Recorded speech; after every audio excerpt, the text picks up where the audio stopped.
নমস্কার সবাইকে, গুলু মম এবং ডটার চ্যানেলে আপনাদেরকে স্বাগতম। আশা করি সবাই ভালো আছেন। আজকের মেনুতে ছিল মাংস কষা লাল লাল ঝাল ঝাল করে, এবং সাথে ছিল পেঁপে দিয়ে ডাল।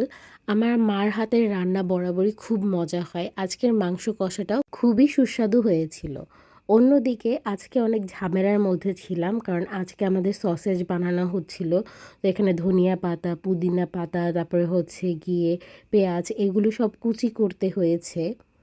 এই সবগুলো মশলাই আমরা নিজের হাতে ভালোভাবে ধুয়ে পরিষ্কার করে তারপরে কেটে নিয়েছি। এখানে হচ্ছে আদা রসুনগুলোকেও ছিলে ভালোভাবে ধুয়ে কেটে নিয়েছি। কাঁচামরিচগুলোকেও বোটা ফালিয়ে দিয়েছি। তারপরে এখানে মাংস কিমা করা হচ্ছিল, আদা রসুনও কিমা করা হয়েছে। এরপরে হচ্ছে গিয়ে কাঁচামরিচগুলোকেও কিমা করা হবে। এখানে কাঁচামরিচগুলোকেও কিমা করা হয়ে গিয়েছে এবং মাংসগুলোকেও সবগুলো কিমা করা শেষ। এবার একে একে সব কিছু ভালোভাবে মাংসের সাথে মিশিয়ে নিবে, সব কাটা মশলা, গুঁড়া মশলা সব কিছু, সাথে স্বাদ মতো লবণ। এই গুঁড়া মশলাটা হচ্ছে গিয়ে আমাদের সিক্রেট মশলা, তাই এটার মধ্যে কি কি আছে সেটা বলা যাবে না।